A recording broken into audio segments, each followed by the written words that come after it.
राधे राधे, जय श्री कृष्णा। आप सभी भक्तों का आज की कथा में हार्दिक स्वागत है। भगवान श्री कृष्ण और श्रीमती राधा रानी की कृपा सदैव आप पर और आपके समस्त परिवार पर बनी रहे। दोस्तों, आज आप सुनेंगे माघ मास की कथा का 7वां अध्याय। और अब भगवान श्री कृष्ण का ध्यान करके आज की कथा का प्रारंभ करते हैं। कार्तिवीर्य जी बोले कि हे विप्रश्रेष्ठ, किस प्रकार एक वैश्य माघ मास के स्नान के पुण्यों से पापों से मुक्त होकर दूसरों के साथ स्वर्ग को गया, सो मुझसे कहिए। तब दत्तात्रेय जी कहने लगे कि जल स्वभाव से ही उज्ज्वल, निर्मल, शुद्ध, मलनाशक और पापों को धोने वाला है। जल सब प्राणियों का पोषण करने वाला है, ऐसा वेदों ने कहा। तो मकर के सूर्य माघ में गौ के पैर डूबने योग्य जल से भी स्नान करने से मनुष्य स्वर्ग को प्राप्त हो जाता है। यदि सारा मास स्नान करने से अशक्त हो तो 2-3 स्नान करने से पापों का नाश हो जाता है। जो व्यक्ति थोड़ा ही दान करे वह भी धनी और दीर्घायु होता है। 5 दिन स्नान करने से तो चंद्रमा के समान सदृश शोभायमान होता है। इसीलिए अपना शुभ चाहने वालों को माघ मास में बाहर स्नान करना चाहिए। बाहर अर्थात नदी में या फिर कोई भी जलाशय हो। अब माघ मास में स्नान करने वालों के नियम कहता हूँ, सो ध्यानपूर्वक सुनो। अधिक भोजन का उपयोग नहीं करना चाहिए, भूमि पर सोना चाहिए, भगवान की त्रिकाल पूजा करनी चाहिए अर्थात तीनों समय, सुबह, शाम और रात्रि में। शाम को संध्या काल में तीनों समय पूजा की जाती है। ईंधन, वस्त्र, कंबल, जूता, कुमकुम, घृत, तेल, कपास, रुई, वस्त्र तथा अन्न का दान करना चाहिए। दूसरे की अग्नि ना तपे, ब्राह्मणों को भोजन कराएं और उनको दक्षिणा दें तथा एकादशी के नियम से माघ मास के स्नान का उद्यापन करें। भगवान से प्रार्थना करें कि हे देव, इस स्नान का मुझको यथोक्त फल दीजिए और मौन रहकर मंत्र का उच्चारण करें। फिर भगवान का स्मरण करें। जो मनुष्य माघ मास में श्री गंगा जी में स्नान करते हैं वे 1000 युगों तक स्वर्ग से नहीं गिरते। जो कोई माघ मास में गंगा और यमुना का स्नान करता है वह प्रतिदिन 1000 कपिला गाय के दान का फल पाता है। दत्तात्रेय जी कहने लगे कि हे राजन, प्रजापति ने पापों के नाश के लिए प्रयाग तीर्थ की रचना की। सफ़ेद अर्थात गंगा जी और काली अर्थात यमुना जी के जल की धारा में स्नान का महात्म्य भली प्रकार सुनो। जो इस संगम में माघ मास में स्नान करता है वह गर्भ योनि में नहीं जाता और भगवान विष्णु की दुर्गम माया माघ मास में प्रयाग तीर्थ पर स्नान करने से सब पापों को नष्ट कर देती है।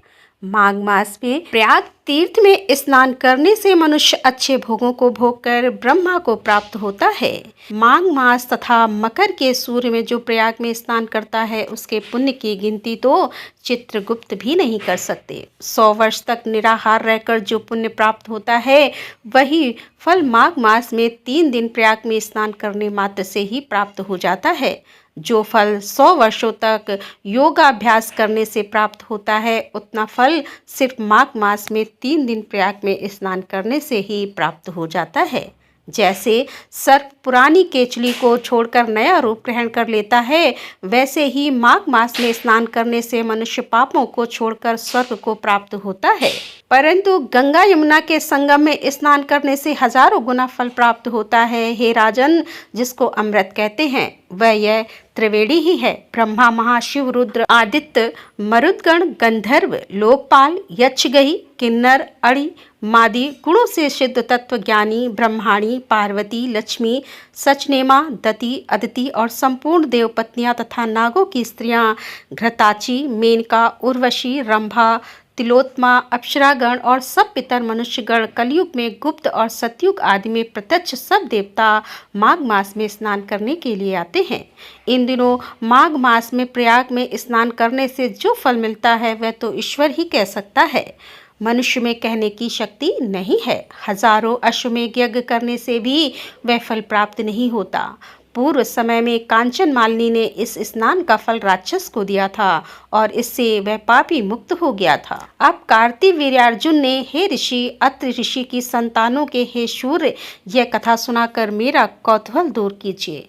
तब दत्तात्रेय जी कहने लगे कि हे राजन, इस पुरातन विचित्र इतिहास को सुनो। कांचन मालिनी नाम की एक सुंदर अप्सरा थी जो माघ मास में प्रयाग में स्नान करके कैलाश पर जा रही थी। तब उसको मार्ग में जाते हुए हिमालय के कुंज से एक घोर राक्षस ने देखा। उस सोने जैसे तेज वाली, सुंदर कटी वाली, बड़े बड़े नेत्रों वाली, चंद्रमुखी, सुंदर केश और पीन पयोधर वाली सुंदर अप्सरा को देखकर उस राक्षस ने कहा कि हे सुंदरी, हे कमल नैनी, तुम कौन हो और कहाँ से आ रही हो? तुम्हारे वस्त्र और बेड़ी भींगी हुई क्यों हैं? तुम आकाश मार्ग से कहाँ जाती हो और किस पुण्य के प्रताप से तुम्हारा शरीर ऐसा तेजस्वी और रूप ऐसा मनोहर है? तुम्हारे गीले वस्त्र से मेरे मस्तक पर गिरे हुए एक बूंद जल से मेरे क्रूर मन को एकदम शांति प्राप्त हुई है। इसका क्या कारण है? तुम बड़ी सीलवान हो, इसका कारण मुझसे कहिए। अप्सरा ने कहा कि हे राक्षस सुनो, मैं काम रूपिणी अप्सरा हूँ। मैं प्रयाग में संगम में स्नान करने आ रही हूँ और इसी से मेरे वस्त्र भींगे हैं। अब कैलाश पर जा रही हूँ जहाँ पर श्री शिव निवास करते हैं। त्रिवेणी के जल से मेरी सब क्रूरता दूर हो गई, जिसके पुण्य के प्रभाव से मैं इतनी सुंदर और पार्वती जी की प्रिय सखी हूँ। जो आश्चर्य देने वाला उदाहरण मुझको ब्रह्मा जी ने कहा वो सुनो। मैं कलिंग देश के राजा की वैश्या थी। रूप, लावण और सुंदरता में अपूर्व थी। मेरी सुंदरता पर सारा नगर मोहित था और मैंने अनेकों प्रकार के भोग भी भोगे। अनेकों प्रकार के वस्त्र और आभूषणों की घर में कोई कमी नहीं थी। कई कामी पुरुष आपस में स्पर्धा ही से मृत्यु को प्राप्त हो गए। इस तरह उस नगर में बड़ी सुंदरता से यौवन व्यतीत हुआ और मैं वृद्धावस्था को प्राप्त हो गई। तब मेरे मन में विचार उत्पन्न हुआ कि मैंने अपनी सारी आयु पापों में ही व्यतीत कर दी। धर्म का कोई कार्य नहीं किया, दान, तप, यज्ञ आदि किया ही नहीं। शिव या दुर्गा जी की आराधना भी नहीं की, ना कभी भगवान विष्णु का पूजन किया। इस प्रकार अशांत चित्त से मैंने एक ब्राह्मण की शरण ली जो वेदों का ज्ञाता और ब्रह्मनिष्ठ था। मैंने उससे पूछा कि मेरा उद्धार किस प्रकार से हो सकता है। राजा, साधु, सज्जन, अच्छे और बुरे सभी पर दया करते हैं, इसीलिए मुझ दीन पर भी कृपा करके मुझ कीचड़ में डूबी हुई को पकड़कर उबार दीजिए। क्षीर सागर क्या हंस को ही दूध देता है, बतख को नहीं देता। तब वह ब्राह्मण जो कि राजा का पुरोहित था, मेरी इन सब बातों को सुनकर मुझ पर दया करके कहने लगा कि तू ब्रह्मा के क्षेत्र में प्रयाग में जाकर माघ मास में त्रिवेणी संगम में स्नान कर, परंतु मन में अशुभ क्रिया का विचार नहीं करना। पापों के नाश के लिए महर्षियों ने तीर्थ स्थान से अधिक और कोई प्रायश्चित नहीं बतलाया है। प्रयाग में स्नान करने से तू अवश्य ही पवित्र होकर स्वर्ग को जाएगी। हे भावनी, पुराने समय में गौतम ऋषि की स्त्री को देखकर इंद्र ने काम के वशीभूत होकर कपट वेश में उससे भोग किया था। इसीलिए ऋषि द्वारा श्राप दिया गया और उसका शरीर अत्यंत लज्जा युक्त होकर हजारों भंग वाला हो गया। तब इंद्र नीचे मुँह करके अपने पाप कर्म की बुराई कराने लगा। मेरु पर्वत के शिखर पर स्वच्छ जल वाले सरोवर पर एक स्वर्ण कमल से भरे हुए कोटर में घुस गया और अपने पाप को धिक्कारता हुआ कामदेव की बुराई करने लगा कि वह सब पापों का मूल है। इसके ही वशीभूत होकर मनुष्य नरक में जाते हैं और अपने धर्म में कीर्ति, यश और धैर्य का नाश करते हैं। अब वहाँ इंद्र ऐसा सोच रहा था कि इंद्र के बिना सारा देवलोक ही शोभाहीन हो गया। तब देवता, गंधर्व, किन्नर, लोकपाल इंद्राणी के सहित बृहस्पति जी से जाकर पूछने लगे कि हे महाराज, इंद्र के ना रहने से स्वर्ग ऐसा शोभाहीन हो गया है जैसे सतपत्र के बिना श्रेष्ठ कुल। इसीलिए स्वर्ग की शोभा के लिए कोई क्रिया सोचिए, इस विषय में देर नहीं लगानी चाहिए। तब बृहस्पति देव जी कहने लगे कि इंद्र ने बिना सोचे विचारे जो कर्म किया है उसका फल भोग रहा है। सुबह कहाँ है मैं वह सब जानता हूँ। फिर गुरुदेव बृहस्पति ने सबको साथ लेकर स्वर्ण कमलों से युक्त बड़े सरोवर में इंद्र को देखा, जिसका मुख मलिन और आंखें बंद थी। तब इंद्र ने बृहस्पति जी के चरणों को पकड़कर कहा कि इस पाप से उद्धार करके आप मेरी रक्षा कीजिए। तब बृहस्पति देव जी ने इंद्र से कहा कि प्रयाग में स्नान करने से ही तुम पाप मुक्त हो जाओगे।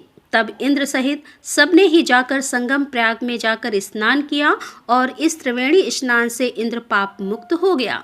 तब देव गुरु बृहस्पति जी ने इंद्र को वरदान दिया कि तुम्हारे शरीर में जितने भग हैं सब नेत्र हो जाएं। तब इंद्र ब्राह्मण के घर से हजारों नेत्रों से ऐसा शोभित हुआ जैसे मानसरोवर में कमल शोभायमान होता है। जय श्री राम। माघ मास की कथा का आज का अध्याय समाप्त होता है। इसके आगे का वृतांत आप कल की कथा में सुनेंगे। और आज की कथा आपको कैसी लगी कमेंट बॉक्स में जरूर बताइए। कथा पसंद आई हो तो वीडियो को लाइक किए बिना तो बिल्कुल नहीं जाना और कमेंट बॉक्स में राधे राधे जरूर लिखना। तो दोस्तों मिलते हैं अगले अध्याय के साथ। तब तक के लिए राधे राधे। जय श्री कृष्णा। हर हर महादेव। जय भोलेनाथ की।